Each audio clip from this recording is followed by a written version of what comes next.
위한 기술, 기법이라고 한다면 저는 이제 그 에너지 절감과 탄소 중립 그리고 효과 이런 거를 중심으로 말씀드리도록 하겠습니다. 그래서 제가 발표할 주제는 열교 제어를 통한 건물 에너지 손실 저감 및 탄소 중립 실현 전략 이렇게 잡아왔습니다. 목차는 다음과 같습니다. 주로 오늘도 사례 말씀을 해주셨지만 이 패시브하우스 기술이 독일에서 나왔기 때문에 이미 이제 1990년도에 나왔습니다. 그래서 그 물리적으로 얼만큼 건물에서 에너지를 저감할 수 있나 그런 데이터를 근간으로 한 35년 정도 전에 나왔기 때문에 그런 기술들은 상당히 많이 개발이 되어 있고 그와 관련된 이제 효과나 투자 이런 것 중심으로 좀 말씀드리도록 하겠습니다. 그래서 이유가 우리나라하고 기후나 토지 이용의 밀도, 건축의 밀도 이런 것이 좀 비슷한 것 같아서 유럽의 사례를 좀 참고를 했습니다. 그래서 이유는 건물 부분에서 에너지 소비와 탄소 배출 이거를 1990년 대비 2030년까지 약 55%를 줄이려고 이렇게 발표를 했고요. 그래서 건축에서 보통 지금 2에서 40% 정도의 에너지를 소비하고 있고 탄소 배출은 한 36% 나와 있습니다. 그리고 2000년대 이전 건물이 약 85%, 그리고 이 건물 중에 저효율 에너지 성능을 갖고 있는 건물이 75%에 달합니다. 그 차이가 나는 10% 정도는 노후 건물을 그만큼 리모델링을 해서 에너지 성능을 향상을 시켰고요. 그래서 이유는 그 건물 에너지 성능 지침을 가지고 있어서 건물 부분에서 탄소 배출 저감을 위한 이런 기준을 제공하고 있습니다. 그래서 2027년부터는 공공건물 제로 에너지 빌딩 의무화하고 있고, 그리고 그 건물 에너지 성능 지침에 맞는 등급 최소 F 이상을 요구를 하고 있습니다. 그리고 2040년에는 그 재생에너지 비율을 약 80%에 다다르도록 이렇게 요구를 하고 있는 상황입니다. 그래서 그 기존의 신축뿐만 아니라 기존 그 노후 건물들도 2030년까지 약 3,500만 동 건물 에너지 효율 개선으로 약 CO2 배출 6천만 톤을 감축하는 목표를 발표를 했습니다. 그래서 2030년의 목표가 1990년 대비 55%를 달성하고자 하는데 우리나라는 2018년 대비 2030년에 탄소 배출을 40%를 줄인다고 이렇게 발표를 했습니다. 근데 지난 한 8년 동안 사실 줄어든 게 거의 별로 없습니다. 근데 이유는 90년부터 지속적으로 해서 이미 2023년에 약 25%를 줄였고요. 2030년까지 55%를 줄이겠다 이렇게 목표를 하고 있습니다. 참고로 독일은 2040년에 탄소 제로화하는 건물을 만들겠다 이렇게 발표를 해서 추진을 하고 있습니다. 물론 2050에서 탄소 제로를 하고 있지만 탄소 배출을 많이 하는 그 선진국들은 그 이전에 탄소 배출을 제로화해서 타 나라의 모범이 되겠다 이렇게 국가 건축 정책을 추진하고 있습니다. 그래서 2030년에 리노베이션 3,500만 동을 추진을 해서 약 기존 대비 약 2배 이상 그 리노베이션 숫자를 늘리고 있고요. 이를 통해서 경제 효과는 1.8조 유로 정도의 경제 기금을 투자 예정이고요. 이를 통해서 약 16만 건설부문의 신규 일자리를 창출할 예정입니다. 열교는 앞에서도 얘기했지만 우리나라가 지난 한 40년 동안 많은 아파트를 짓습니다. 근데 지금도 아파트를 짓고 있는 거 보면 아직도 설계 부분에서 열교를 해결하지 못하고 있고, 다만 결로 방지를 위한 그 정도의 단열만 하고 있고, 지금 제로 에너지 뭐 4등급, 3등급을 하고 있지만 실제 에너지 손실량에 대한 것이 아니라 하자 방지에 대한 그런 기준만 있기 때문에, 여기 나와 있는 이런 뭐 우리 아파트에 거의 다 발코니 확장을 하긴 하지만 그 확장 안 한 부분, 또 뭐 패러펙 부분, 기초 부분, 또 1층의 삐로띠, 지하층과 만나는 부분, 구조체와 비구조체가 만나는 부위에 그런 상세한 설계가 있어야 되는데 거의 그런 것이 지금 안 돼 있는 게 지금 상황입니다. 그래서 하자 분쟁이 엄청나게 많이 일어나고 있는 상황이고요. 우리나라 딱 데이터는 아니지만 뭐 데이터마다 차이는 있습니다. 근데 이게 나라마다 좀 차이가 있고 EU에서 발표한 게 있는데, 열교로 인한 저런 에너지 손실, 결로, 곰팡이, 구조적 손상 이런 것들을 이야기하는데, 난방 에너지 쪽에서는 최대 67%까지 에너지 수요가 증가되는 것으로 이렇게 보고한 논문이 있고요.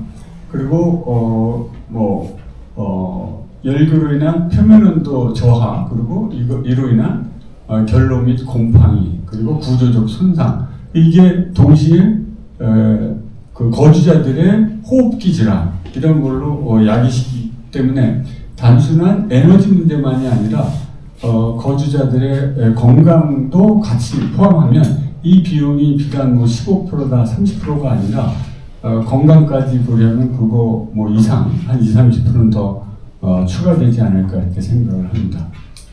그래서 그 열교 발생의 주요 부위는 창호 접합부, 발코니, 그리고 중간 슬래브 부분, 그리고 지붕 파라펫이나 또 기초 벽체 접합, 이런 여러 가지 부위의 열교를 차단하기 위한 이런 기술이 지금 적용이 되어야 되는데, 우리나라 설계가 이런 디테일 설계가 없고, 디테일을 교육은 하고 있지만 이런 성능 개선을 위한 이런 디테일 개발이 안 돼 있고, 여기에 적합한 공법과 자재 개발도 안 돼 있습니다. 그래서 이미 유럽은 한 35년 전에 이런 자재들을 써서 부위별로 다양한 자재와 기법들이 적용이 되고 있는데, 우리나라는 이제 건설 부분에서는 상당히 우리가 너무 성능을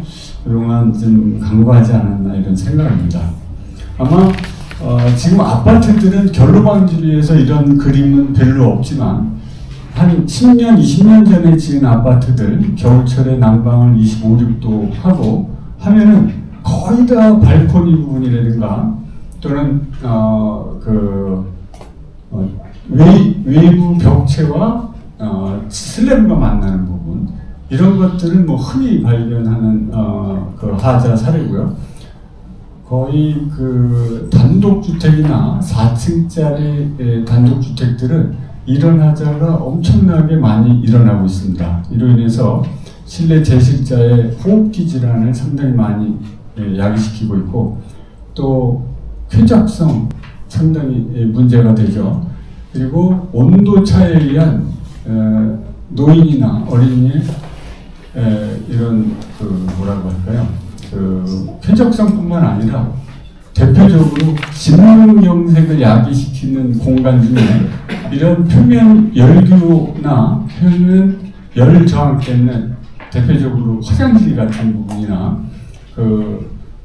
열이 제대로 차단 안 되는 부분에서 신경색이 많이 발생한다는 이런 독일의 논문도 벌써 한 20년 전에 나와 있습니다. 그래서 이 열교로 인한 하자는 에너지뿐만 아니라 그 제식자의 열적 쾌적성뿐만 아니라 건강에도 심각한 문제를 야기시키고 있고, 경제적으로 비단 난방비뿐만 아니라 하자 보수 비용이 상당히 많이 발생하는 것으로 이렇게 보고가 되어 있습니다.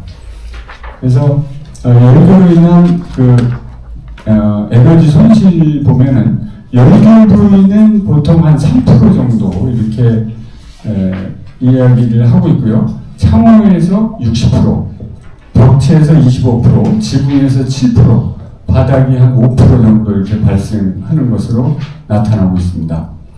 그리고 이로 인한 단열 성능 저하가 한 40% 정도 평균 나고 있고요.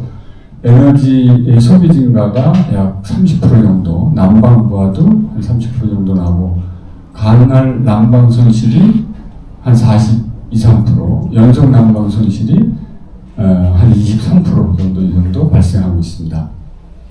이게 이제 경제적인 손실을 보면 창호하자 보수 평균 비용이 세대당 약 120에서 180만 원 정도 이렇게 소요되는 것으로 보고되고 있고, 열교로는 난방비 증가가 최대 41.8% 상승하고, 하자 소송 건수는 2010년에 한 69건에서 2017년에 4,227건입니다.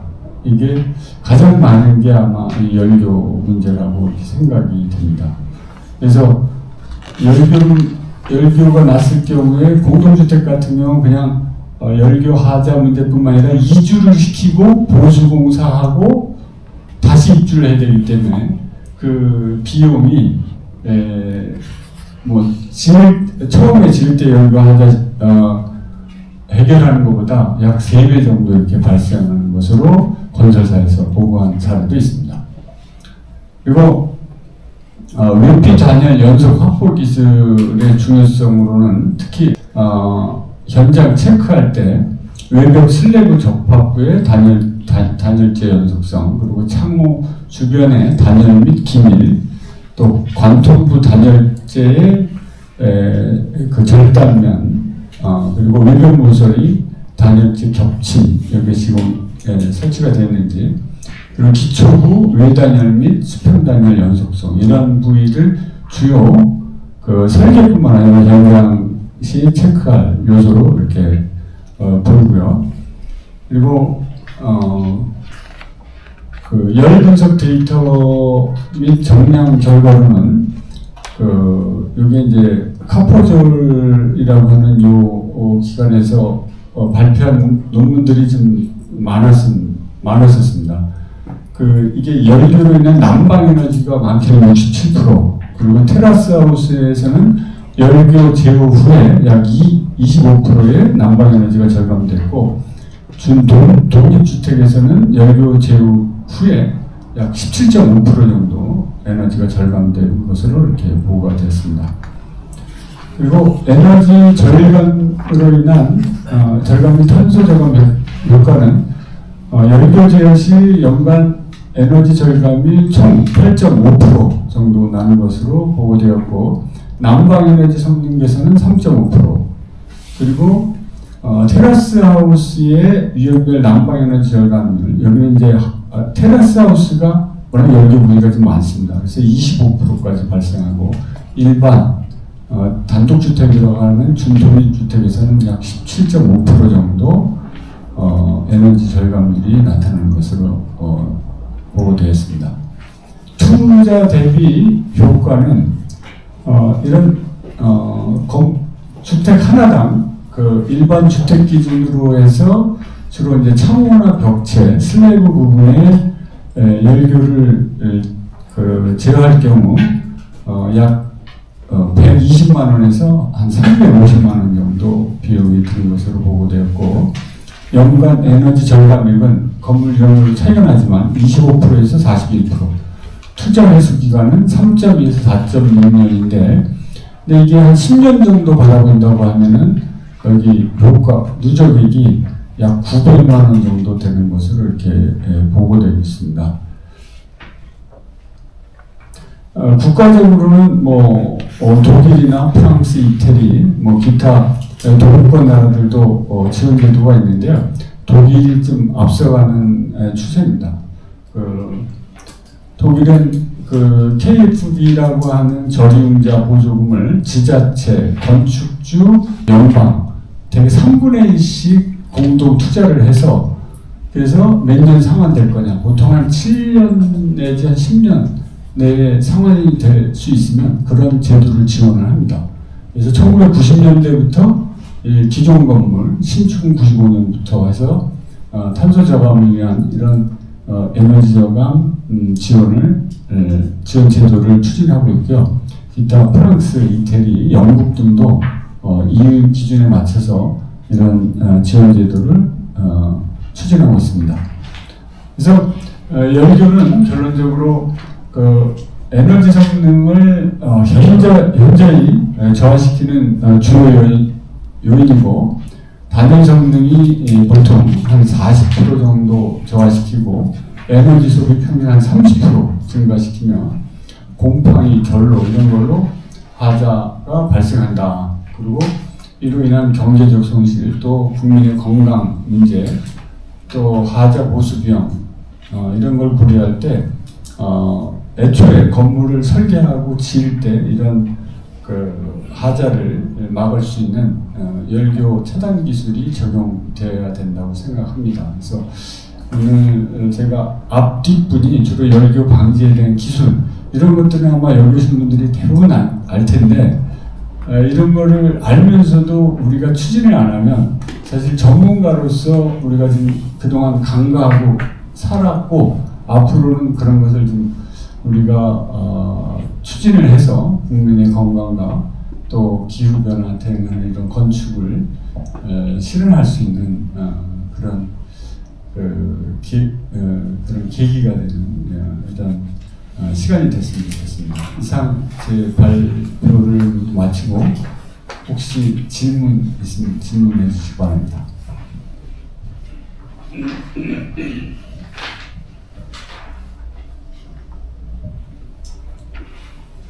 그러면 다음 발제하고 최종 토론 때 하겠습니다. 예, 감사합니다.